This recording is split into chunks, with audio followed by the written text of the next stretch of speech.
Without saying a word, somehow Xena Warrior Princess TV show was able to scream the sexual tension between women and their frenemies.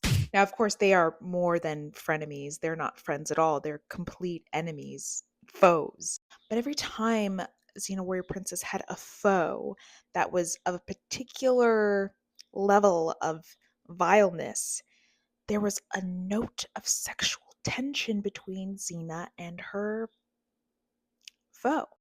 I hesitate to say lover.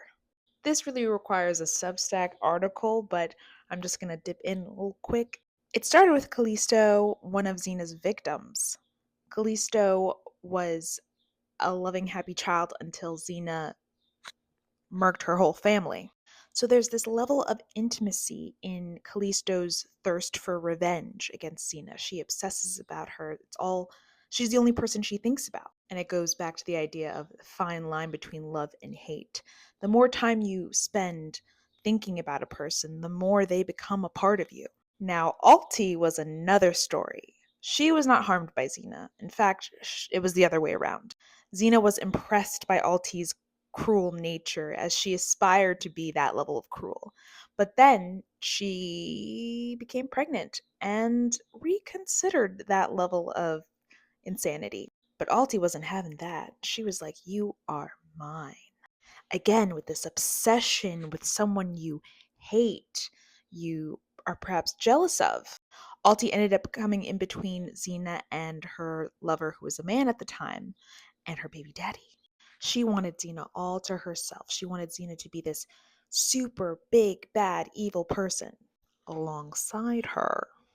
And the obsession Alti had mirrors the obsession Callisto had, because there is something that they almost admire about Xena that they themselves do not have. Both Callisto and Alti have devoted themselves to extreme hatred.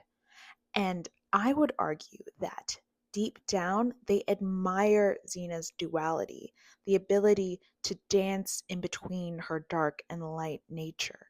Now, why did I say frenemies earlier instead of enemies? That is because I think this dynamic mirrors modern day relationships between women, where there is this underlying jealousy that leads to obsession, that leads to sexual tension. And we don't talk about it because our conversations around sexuality are still quite limited. A lot of society is like Alti and Callisto, where they want to head rush into one extreme rather than have space for complex, seemingly paradoxical identities and emotions.